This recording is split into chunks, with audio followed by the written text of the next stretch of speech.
How you doing? I'm Mike Shoe, and welcome to a video podcast that we like to call The Road to Legalization. Joining me here for this discussion, members of the Mass Cannabis Reform Coalition. This is Chris Foye, this is Sarah Sparks, and that's Isaac Williams over there. And we're going to talk about, today I'd like to talk about, just as this introductory episode, what MassCann does and the struggle with the legalization effort over the years. And so MassCann has been around for 25 years.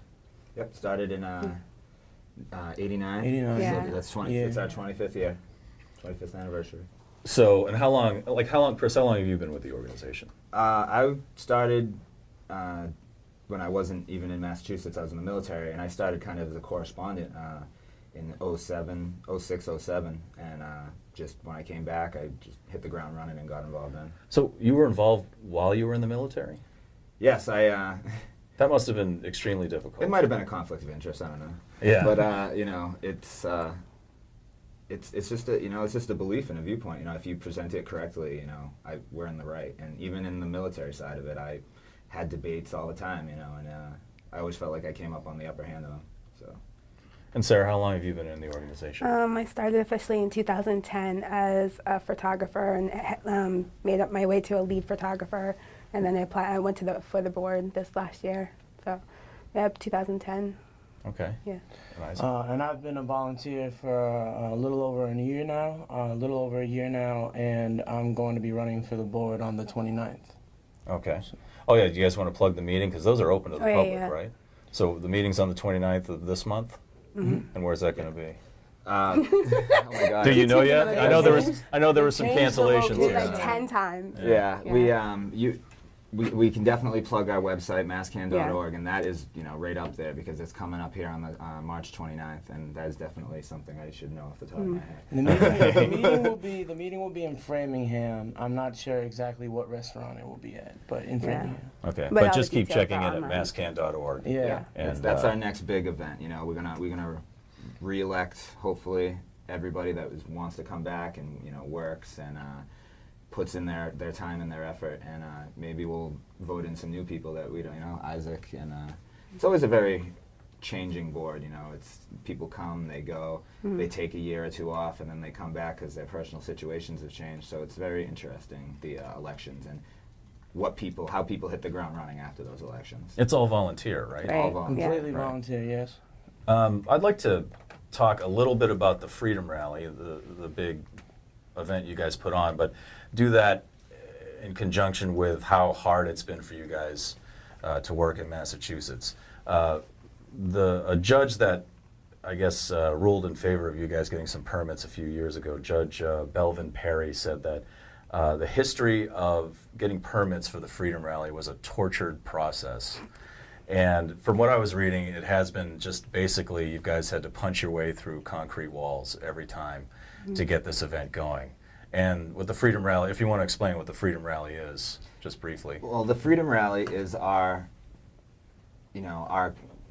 fundraiser is mainly what it is, but it's, you know, it's a platform for education. It's a platform to express a message, and it's not always just about weed. You know, it's the Freedom Rally. You know, there's a lot of different organizations and beliefs that support legalization. So the rally is just a place I always felt for people to get together and trade ideas and, you know, speak on what they believe in. And that's how I've always treated it. That's how I've always worked. That's how I network to people when I talk to them. It's like, you know, this is what we're putting together. I'd love to have you involved. I'd love to have what you do.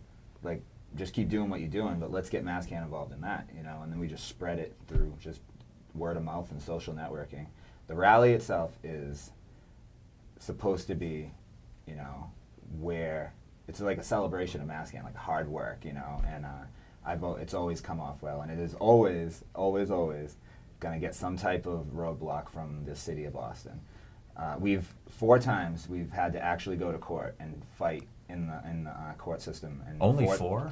Or is that just you personally? Because it seemed like reading it was like a lot. Yeah, there's always an issue, but like we usually can settle those through you know, agreements and whatnot. 4 times we couldn't settle them between the city and the Boston Police Department, where we had to go to court. We had to get the lawyers involved, and we won every time. Usually, you know, we're in the right is basically, you know, what it is. We do we as a company, you know, as our treasurer Bill Downing and people that have been doing this for years, like they know what the city can and can't do. Like putting on this rally is second nature to them. And so when Boston tries to pull something, you know, you're not getting anything over on them.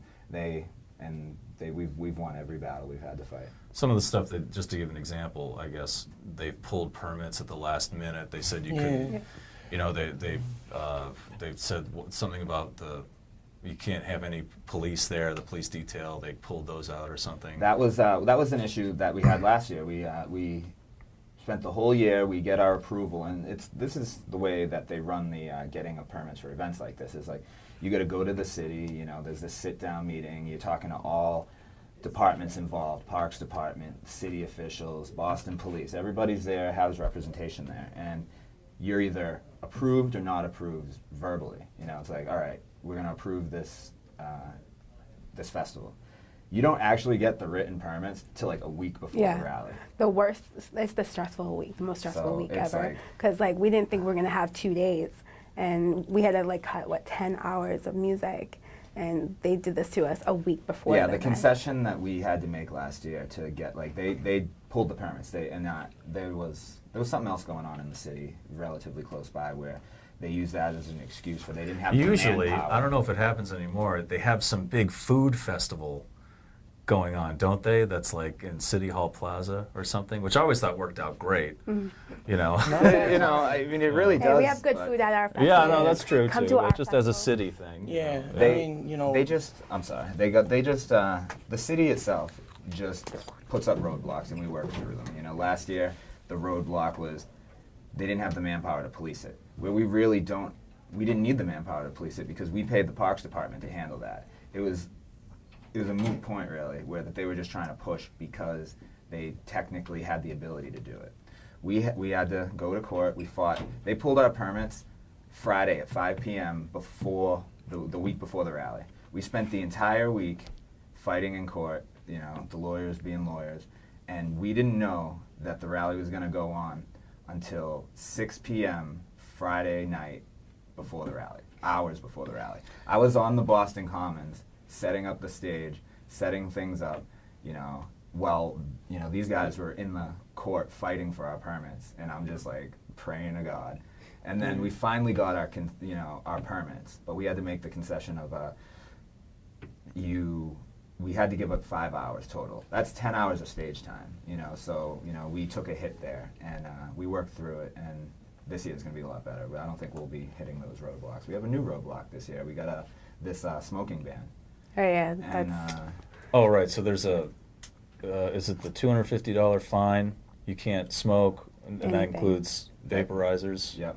yeah, in any public park. But you know, again, one of the things that we say about the Freedom Rally is we're not telling people to come out and smoke weed. We're telling people that they should be allowed to legally smoke weed. You know, any smoking that's ever happened at the rally is by people coming out on their own choice and deciding that they're going to come and smoke here. So we don't really have control over that, but yeah, Boston already throws up roadblocks against us. And even further, where we really took a hit when we lost those 10 hours was then, a main amount of the money that we get is from the concessions. And when you cut out the dinner time meals for people to spend most of their money to eat, you cut out those hours, then it really, it's really crippling to us as an organization. Especially an more organization who spends a lot of time in court. More so that's than not just, free. losing, the time, we're losing the valuable hours where we can really earn money to push this beyond the rally and towards legalization. Do you see it being any easier? Because most of that happened under former Mayor Menino's watch. Do you see anything positive with the new mayor, Marty Walsh? Has he expressed any kind of attitude yet towards the rally? Nothing, has come about, directly. But I personally get a good feel from, Walsh as far as, progressively what he's trying to do in the city. Trying to amp it up, extend, the nightlife and all these things. And I see those as positive things, I don't think he would commit himself to the losing. I would hope, you know, he wouldn't commit himself to the losing side of this argument, you know, and politicians have to identify the fact that the majority support this, Yep, and it could exactly. be, it could, you know, could be in your best interest to support it as well. And, Yeah. but, you know, getting back to the roadblocks that they set up, you know, we work through them, you know. Having a fine is, you know, we regret as an organization if you go out there and you get a fine and you have to pay that fine, because that's hard-working money that you earned, you know. But at the same time, only up until 2008, people have been getting arrested at the Freedom Rally. Like, we fought through that. We fought through Boston Police Department coming out to the rally, setting up a tent where they would just drag people to the tent, book them, give them a summons to court, and send them on their way. And now, you know, and that was the extent. I think one year we had like 120 was the height of our arrests at the Freedom Rally, and it was really dangerous to go to the Freedom Rally. Those were the years when I was a kid. Yeah, I in remember when high I was school. 14, I was afraid of going to the rally, and like I curious. And now we created such a safe zone that like you can come and be like very comfortable and not worry about getting arrested, and there's people watching now, and it's just the environment's amazing compared to it was when I was a kid. So Yeah, like, absolutely. And yeah, I'll say, you know, that we would hope that things would move in an easier direction, you know, provided seeing, you know, other states legalize. But we're going to go after it the same way we've gone after it every year, that we have to make this happen. You know, we're not going to back down from what we've set in Exactly. previous years. We're going to push for, you know, an event that's really going to move our progress forward. And we're not going to back down. You know, if the mayor has a problem with it or if someone has a problem with it, we're just going to have to deal with it like we've done every year, you know. Let's talk about the legalization part and your efforts there now. That with what's happening here in Massachusetts with decriminalization, now medical marijuana dispensaries are going to be going up, hopefully, but that process is starting to become marred. There's people suing the state now because they don't feel it's a fair process. We just found out that no one on their consulting board or no one on the board that's looking over these permits has any experience with medical marijuana whatsoever. Do you see the stuff happening now and the troubles happening now with the permit process? Do you think those will hurt the legalization efforts for 2016? I think that, you know, when you start heading down this path, a new path, it's going to be difficult. I don't think it's going to hurt. I personally feel that with the way that things are trending, if we were to put it up tomorrow, you know, people would support it. That's how I feel. I think that everyone's going to look at it and say, okay, this is probably going to take a lot more effort than, you know, we Like thought. compromise. But we all knew that. You know, we all knew that starting out when these first, you know, set of laws come out, they're not going to be perfect. You know, they're not going to be what people need. They're not going to serve people as well as they should. So really it's just going to be about progressing to the point where we can reach an even platform, you know, where patients are taken care of by more than one caregiver per person, and you know you can actually get what you know the medicine that you need. I think it's really an issue of money and profit. You know, as much as it's all supposed to be for nonprofit, you know, that's not America. Well, I don't know. When William Delahunt gets involved and he's looking at making $250,000 a year off a process of something where he was just, you know, earlier in his career he was arresting people and putting them in jail. It's definitely, people see the big business. They see what's happening in Colorado and they see the money they're making there. I just see this process, unfortunately, just my jaded view of how the big dig went in Massachusetts. Of this process, there's a lot of money involved, and now all of a sudden people are thinking, well, I got to get my hands in here and I got to get my friends involved. Well, medical is, you know, is a debate, you know, and it's, you're either, you know, you might walk the line, you might be for it, or you might be against it. But that's the issue there is, you know, whoever you're talking to, you're debating. Is it a medicine? Isn't it a medicine? You know, does it really work? Is, you know, and, you know, you're always saying is like, are these legitimate symptoms to, Right. you Or know, are these legitimate doctors? you know, prescribing it? absolutely. That's a you big know, question. You too. got they call them, you know, like a certification mill, where like out in California, and they have these doctor clinics where that's all they do is operate off recommending people to, you know, smoke marijuana. It's $200 a year per person to get your your certificate. And so you have to re-go every year, spend this $200 at this clinic, and they're making a lot of money. Why? I guess you can't fault them for filling a demand, at one point. But at the same time, they're manipulating a system that was meant for good. It's meant to, there are patients there that need this, and morally we need to fill that need to help patients. But at the same time, the best thing we can do for patients is legalize it.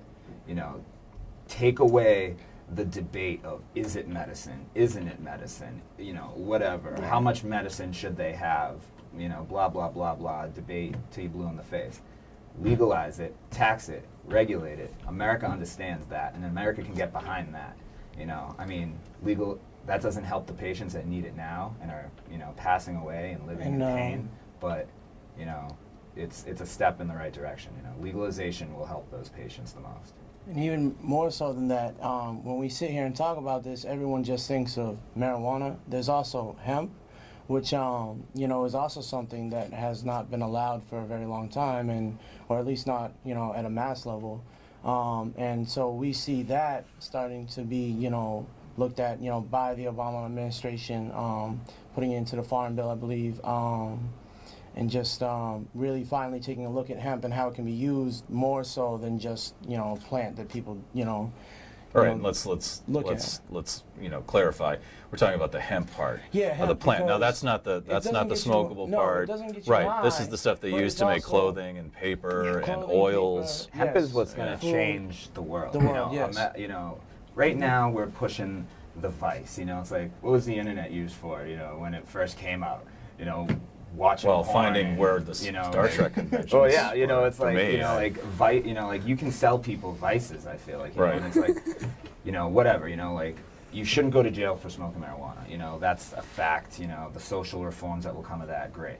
But hemp itself, as an industrial, a product and a commodity, is going to change the world once we start putting money into it and investing into it. Well, that's where money comes back into it. People are fighting to keep this illegal because there was so much competition, with other companies. It's like for paper, say the lumber companies. Yeah, paper is a great one. They're like the third largest polluter in the world. You grow a tree and you take 12 years and it grows, 12 feet. You know what I'm saying? You take a hemp plant, you give it a couple months and it grows 12 feet. Can keep so cycling. you could completely replace the paper industry with hemp. You get enough of it going and you don't have to use the chemical processes to turn it into paper. So, not only do you save the money on it, you earn the money on it, you also stop polluting the earth with it. So it's more than just, it's more than just smoking it and, turning it into clothes or something. It's kind of about saving the world, Yeah. Not to be that wide about it, but it is, Well, it's something that could help. Yeah, absolutely. Yeah, in a major way. If you replace some of these large industries that are, seriously polluting, and you replace them with a product like hemp, that now you don't have to use as much cotton, you don't have to use as many trees. All of a sudden, pollution, just goes down drastically. And it's one down thing. The rainforest, It's one thing, but it's just another thing that adds to why it should be legal, and even why it's a topic about how it isn't is kind of crazy to me, You guys wanted to talk about a fundraiser you recently had? For KOP. KOP, Michael Malta, he's... can you talk about him a little bit? Yeah. And what he meant to You do the very efforts Oh, of I loved legalization? him. He was actually one of the first people I've met on the scene of, he was just a very big supporter of the arts and legalization and just bring everybody together, big family person. I owe a lot to him and the people because I met a lot of great friends that I'm still friends with today because of him. He had a very massive heart attack shortly after our last rally, and it kind of devastated the whole community because he was very influential to a lot of us.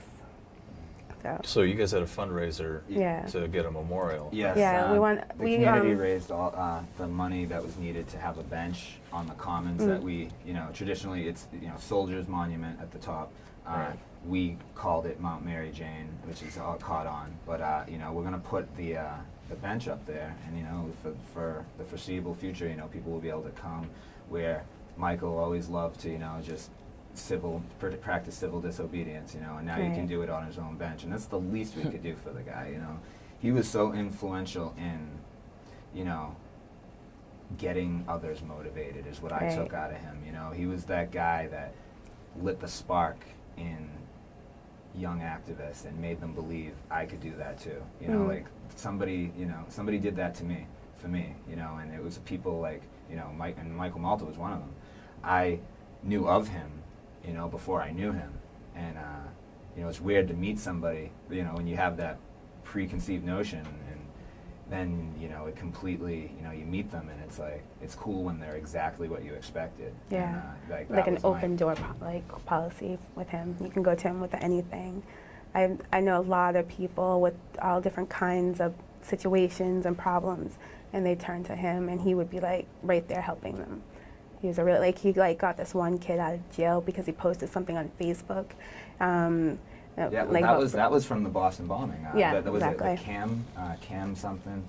He when he was arrested for that rap he wrote about the Boston bombing, they arrested him for writing a song. And Michael Malta and some other guys, Mike Cann, a former president of MassCann, ran a campaign to bring the attention to the fact that this kid is in jail for, you know, like, it was crazy in Boston at that time, and they're holding him because he wrote a rap song on Facebook. Yeah, You know, like he's just freedom a of young speech. kid, and so that kid, I forget exactly how long he was in jail for, but you know, it was a few weeks, and those guys really pushed to help get him out, and he eventually was released, no charges, you know, and I mean, he was spent 2 weeks in jail, like that's ridiculous, you know, and that's the type of person that, you know, KOP was, and he's going to be very missed in the community. The community is, you know, lesser without him, but, you know, his memory lives on, and, you know, that's what I take away from all of this. You know, like he's talking volunteer work, you know, it's this, that, the other thing, but, you know, you take away from it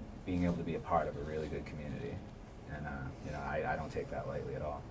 How can people get involved in the community? How can they help Well, you with know, legalization We're always efforts? looking for volunteers. Yeah, Always. the way that I started, I'm the newest, was I found out where the meetings were, and I just started showing up, you know, and I said, what do you guys need? You know, I know that there's not a lot of people doing this work, so I got energy, and what do you need? And, you know, soon enough, I was helping run the Boston Global Marijuana March through the city of Boston up to the State House.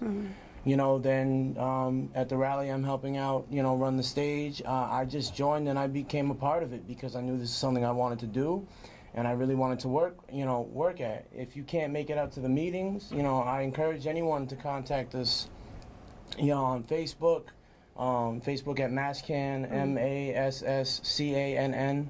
Also on Twitter, also, you know, masscann.org. Just get in touch with us, reach out, and we will find a way, you know, for you to help because we need as much help as we can get. Exactly. You know? Like, we are volunteers. Yeah. So, like, we do it all for free, and we're doing it all year long, all year.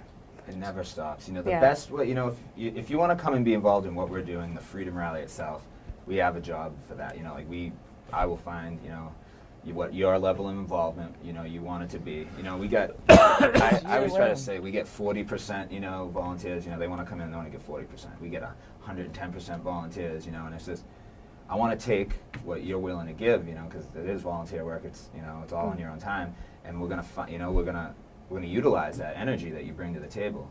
And at the same time, you know, we also want, you know, in the music aspect of it, in the context of the Freedom Rally and entertainment, you know, like we get these bands and these speakers that are doing their own thing, you know, their own social scene. They have their own social, you know, fan base and whatnot. And you don't have to conform to be MassCann and do MassCann.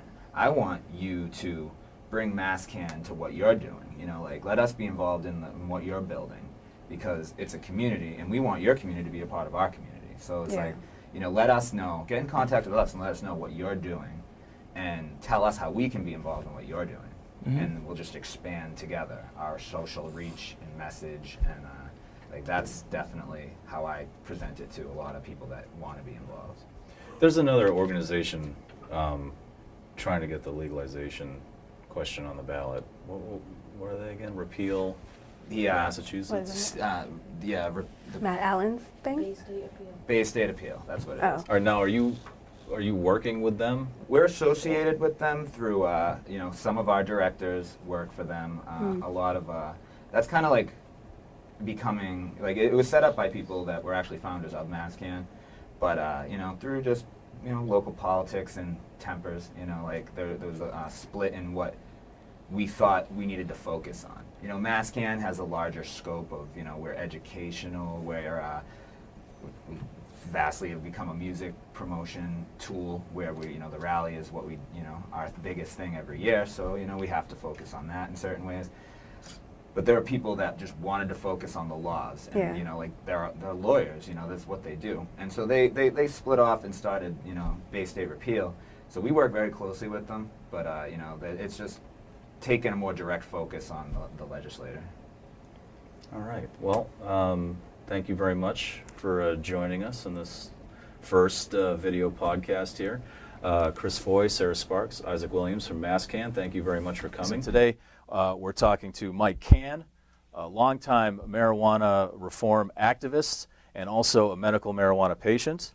We're talking to Mike Adams, my colleague here, who works down the hall at WEEI. And you're on at night. Is that correct, Mike? Yes, I am, 6 to 10. There you go. And then Chris Foye on the end here. Chris, also a member of MassCann, a longtime marijuana reform activist. So thank you for joining us today, gentlemen. Thank you. I'd like to start out with Mike Cann here. Mike also writes The Blunt Truth for Dig Boston. And you have been really following closely the progress of the licensing process and the progress of medical marijuana dispensaries here in Massachusetts. And from what I've read from your articles, things are getting kind of messed up. And I kind of brought this up in the last video podcast, that it's starting to look like the big dig to me. Yes. Because they're starting to realize that there's a lot of money involved in this, and some people are starting to gum up the process, and it's becoming that old Massachusetts, who you know, get my cousin a job kind of thing. Yeah. And a good example was in your latest column in the Dig about the D'Angelo brothers. Correct. And these are guys who have had much success in medical marijuana dispensaries, especially in Oakland. Yes. And they've been involved in a long time. They know the ins and outs. They've seen all the problems and found a lot of solutions, yet they can't get any ground here in Massachusetts. And why is that? Well, they got awarded the provisional license, and the real story was about the media. The media is not focusing on the real story, that they're the leaders in this medical marijuana dispensary. You know, this whole program, they have served 1 million patients. They have the best dispensary in America on a large scale, and they're being ignored because Stephen is a felon. Now, he got arrested for selling medical marijuana. Correct. After he passed an initiative in Washington, D.C., that the Congress overruled. So he passed a law, him and his brother and some other folks passed a law in D.C., and then it was overturned. It was overturned by the Congress, and he was arrested for supplying cannabis to his brother and other patients. And for someone to be denied a license over this, it's kind of ridiculous. Like, we want them in Boston. They're the best. They've proven it with what they did in Oakland. So why wouldn't we want them in Boston? Would we not want Martha Stewart here because she's a felon? I mean, we want that businez. Let me think about that for a minute. Yeah. Or, name somebody. I don't know. I'm sure there's some famous felons out there, whether it's Jay-Z or whoever, Snoop Dogg, Why wouldn't we want that person if they're the best in their field? And this is the field that we're talking about, medical cannabis. We should want them in Boston. Yeah, but these are the parameters that were set up by the Department of Public Health. Now, if you have a criminal record, it's kind of like the gun law. Would you want someone in charge of a firearm that has a criminal record? Would you want someone that has a criminal record in charge of dispensing medicine? Well, I don't think it was has been totally determined that they will be excluded because of that, number one. And I think that the issue I had was about how the media was just slanting the story. They're not talking about patients. They're not talking about real issues. They're not talking about that these are the most qualified guys. All they talked about was Stephen was a felon over and over and over. Every single day, the Herald and the Globe, that's all they reported. Where's the rest of the story? Where's the story about what they've done in California? That wasn't presented, and that's what the story was really about, was the media. And I feel that we should welcome them in Boston. Based on their past history, we should welcome it. We should at least welcome it as patients. And I think that's the other message that I had for the Boston media lately in the dig, is that we're not getting patient coverage. The patients, we're talking about dispensaries open in the summer. We've been waiting for a year and a half since the law passed. Now it's not even summer. It's fall. It's winter. It's 2015. When are we going to get medicine for patients? We passed this initiative. The politicians and the media are the ones that are screwing it up. And I really appreciate what you're doing, Mike Shue, because you're giving us a voice on this like no one else. And I really Well, I appreciate you guys showing up. Thank you. So, and well, as far as that goes, do you think it's because the D'Angelos are from out of town? Is that a big thing? A lot of these companies are coming in, they're from out of town. Seems like they're having a hard time, and someone like William Delahunt not really having so much of a hard time. He's kind of already had the connections built in, and started this supposed management company that got 3 licenses, I believe. Right. So do you think that coming out of town, like we're being the suspicious massholes here, that we don't need your help from out of the state? I think there's a lot of good things going on. There's, in Massachusetts, we know that there's a lot of hackerama, right? Isn't that what Howie Carr calls it, hackerama? So we're all expecting it, and we kind of see it. We know it's there, and this is the system that's been set up isn't the best system. It's kind of been set up in a weird way, but for a patient, we want them to open. We want everybody to open. I don't care who opens. There seems to be a fight in this community among the people who awarded the licenses and the people who got shut out. I think we should open them all. Let's just open them all. We need as many of these places open as possible. We need them for patients.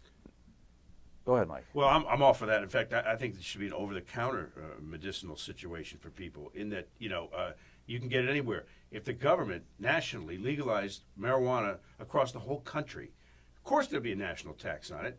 And I say use that money to build prisons for the people who are bringing the real hard drugs into the country, and to close off the revenue flow to people from out of the country who are taking that money and burying it underground, selling marijuana in the illegal fashion. Make it national. Take half of it for taxes. Build prisons. Let everybody get it. Have it distributed like alcohol in a legal, governed situation. And then not only will you boost some revenue. By the way, I'm running for president in 2020. It's called A Perfect Vision, friends. 2020. Mikey for president. And this is going to be my main platform plank, because for years now, the money's just been disappearing out of the economy. People haven't been able to get it without committing a crime. The jails are filled with people who are dealing with marijuana issues. Let's go. Let's smarten up here. I mean, when was Woodstock? 69, for God's sake? Let's get real with this thing. It's not heroin. And Chris, we talked about last time, if they legalized it, I mean, how much would that affect the violence and the drug cartels in Mexico and the stuff going on down there? Well, I mean, the majority of the marijuana is already in country. The best weed in the world is grown in America, and the cartels down south are trying to get that last gasp of profit. I think they're really trying to control what they can control, because they know they're not going to have control much longer. And legitimizing the industry is what's going to stop that violence, and is what's going to stop the just black market sales, and going to get that money back into the economy. And the problems that we're dealing with, like even the problems where Mike, you wrote about D'Angelo, he should have never been a felon in the first place. It's a very narrow-sighted view of the situation, calling a man like that a felon. You know? He's proud of it. He's proud of it, and he should be. He risked his life, he risked his livelihood, and he risked some time, and the felon status sticks, and he's proud of it, and he saved people's lives. How about this for irony, too? Under my plan, 2020 America, it will be grown in the prisons. Yeah. Prison systems will become the marijuana production groups. Either way, the prisoners by then won't be the marijuana smokers, but they'll be a lot happier, no matter what crime they committed, being in prison growing. And the other thing is, wouldn't more people want to go to prison? Well, that way, the free labor. Now you can take all the profit and put it into, if you want, drug education. Into prison, any kind of education. Yeah. And well, that's what free they're doing. medicinal marijuana. That's what they're doing in Colorado. Yep. They're taking the first, 40 million, I think, or something to that effect, and putting it into back into the But schools. it kind of has to be national to avoid the potential crime aspect of crossing state borders with it, or being able to get in your airplane flying Absolutely. from Denver, Colorado to Seattle, or somewhere where, in other words, you don't want to have to deal with it as a legal issue at all.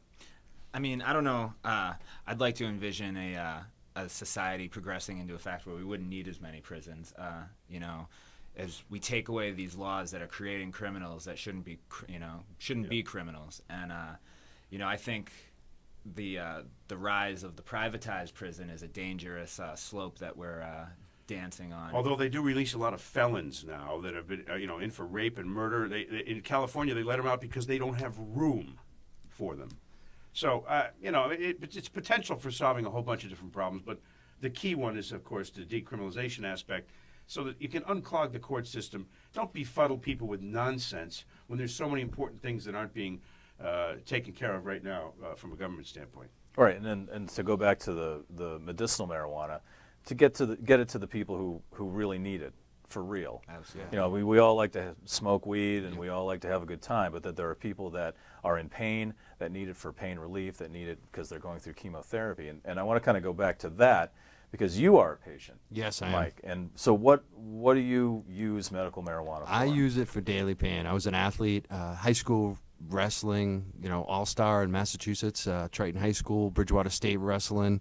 Bad backs. I've been daily constant pain for like the last 16, going on 17 years. No pills, no spinal surgery, even though I've recently gone back and considered it, spinal fusion, and several other surgeries they want me to do, which I eventually might do, but cannabis has allowed me to keep working.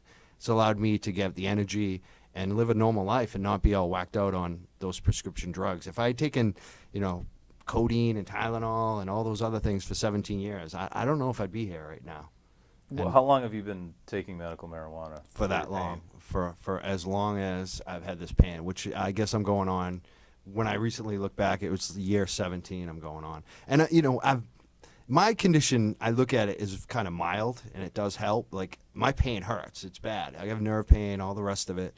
And, but some of the people that I meet and the conditions, hundreds of people have died. One of my friends that I have a picture of right here, speaking of running for office, I was thinking about running for office in 2016 for this legalization, and I want you to endorse me, if you will. And Mr. Shu. KMP, we brought him up. Yeah, the last my podcast. friend, Oh, he that's passed right. away. Right, He's another okay. patient, like Michael Malta, the king of pot, we called him. And he's just the most magical person, like Michael. Here, Mike. His name was Mike, too. Everybody's named We're Mike now. everyone Yeah. Mike today. But so many people have passed away that I've known waiting for this medicine to be legal, that wanted it to be legal. We need to make it legal as soon as possible so more people don't die in the meantime. And I really mean that. My brother-in-law has multiple myeloma. He's been dealing with it for a year, and he's always in pain. He's had dialysis going on at the same time. And, the medical marijuana part of it, he's okay with it, but he lives in Connecticut, so it's not like you just drive down the corner store. That's the whole problem with it. People, for whatever reason, people use it. We know that alcohol is legal. People drink 4 shots of tequila. There's nothing you can't do that won't get you arrested when you do 4 shots of tequila. You drink 6 beers, you can run over somebody on the way home, go home aggressively if you got a problem mentally. Beat your wife. People don't smoke marijuana and drive 90 miles an hour on the highway and crash into stuff. They don't go home and smack their spouse or become aggressive jerks. That's just something we've known over 50 years of experimentation. And the fact of the matter is, that alone should just put it on the back burner as far as a government priority. And that's why we've won the people, because of exactly what you said, that life experience that we've all had. Why doesn't the government get it? Why doesn't the mainstream Even if media it's get just that? keeping you in a good mood, you're better off, than many other substances. I mean, you get home, you smoke some pot, you watch Leave It to Beaver, you have 10 Oreos and a glass of milk. Just I mean, 10? It's a good day. Well, this is exact. When I go like this, that's Oh. 10. That's the most I can grab out Oh, of the okay. box at once. Okay. Just wanna make sure. And then you're on time to work tomorrow. All right. right. Yeah. Well, what needs to be done? What changes do you think need to be made to the process now through your observations of licensing for medical marijuana Open them up. dispensaries? Open these guys up as soon as possible. Like, people need to be contacting city councilors. But don't you think if you move quickly, this is also a health issue? I mean, if you move quickly, things could be overlooked, regulations could be overlooked, people could end up being hurt maybe. instead of the baby steps. Or I know it's a painful This process is now, a non. but it's- I know that you agree with me. This is a non-toxic substance. It's a very mild medicine. There's going to be safety and regulations. When you have a group like the D'Angelo's opening, they have their own safety and regulations. They made the regulations. Yeah, I know. They were pioneers in regulating. And, yeah. and I think that once we have enough avenues, people are going to figure out where the good places to go are. And I think that we just need to get enough of them open. I think that people are so caught up in safety and regulations. Those are going to exist. Those are going to be there. Those already exist. But we can't wait. The longer we wait, the less likely it's to happen. And these folks are going to run out of money soon. Like, these dispensary groups have been, for a year and a half, it cost $675,000 for one group just to bid to get that permit. And now they've got to license, a whole cultivation center, and they've got to get storefront, and now they're told that the storefront won't work for the permit. Or for people don't know, It's a lot of it has cost. to be an all-in-one operation. They have to grow their own. They have to make all their own baked goods. It all has to be on premises, right? Is that Yes. the deal? And how many millions of dollars would you have sit there for that long before you give in, before you throw in the towel and say, it's just not worth it, we can't open? Well, I think you can look to the recent representatives from various casinos who have come into the state and, Good example, yeah. and have come in and said, ugh, all right, we've spent millions of dollars, we're getting nowhere, let's just go back home. No, We're doing it's- fine The already. state does that. They love to do the big dance, not just the big dig with people, and find out how many different ways they can reach their hands into the to the safe, and try to grab more revenue out of it. It's pathetic.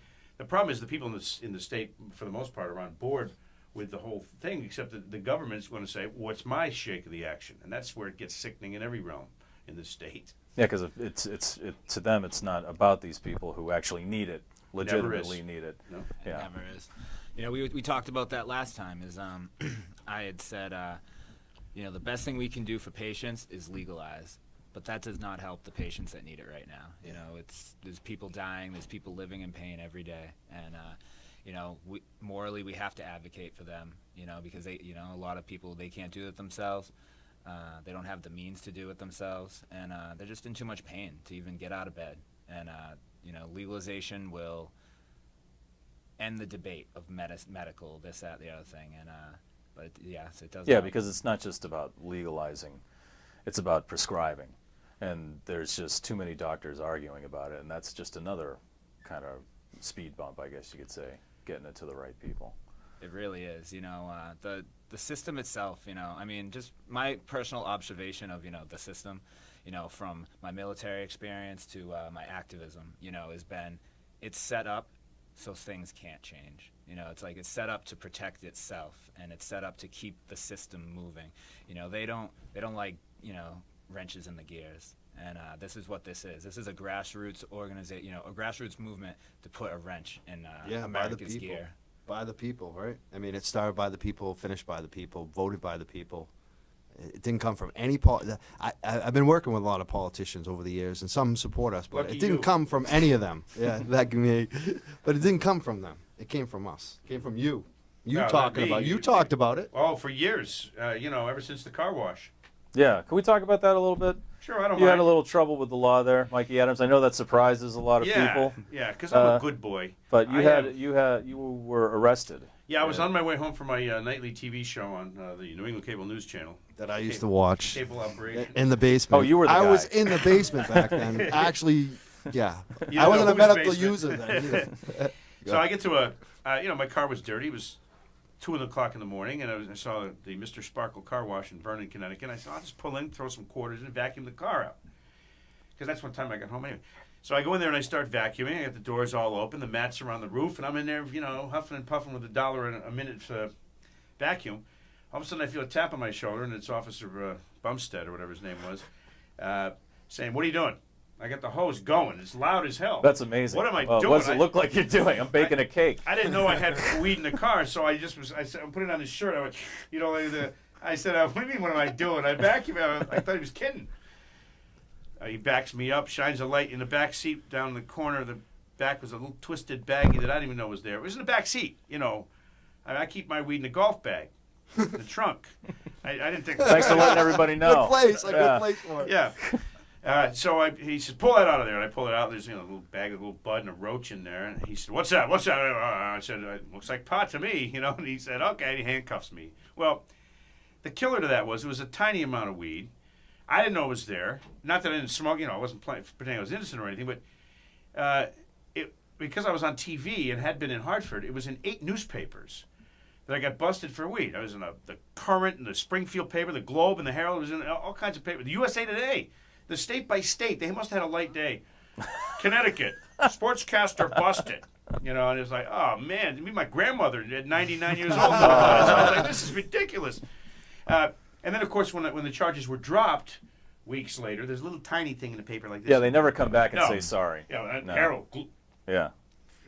So really was a career, not an ender, but it was a detour for my career because I worked for a button-down news operation, and they didn't want any of their on-air anchors, completely exposed as pot smokers, But it was really kind of was keeping me sane. I was driving 86 miles each way every day to commute to this job, and I was just beat. And I had family in Connecticut and driving up here, and it was a therapeutic thing for me having pot. That pot wasn't mine. But, I admitted that I smoked it every single day. It's like, well, no big deal. It shouldn't be a big deal anyway.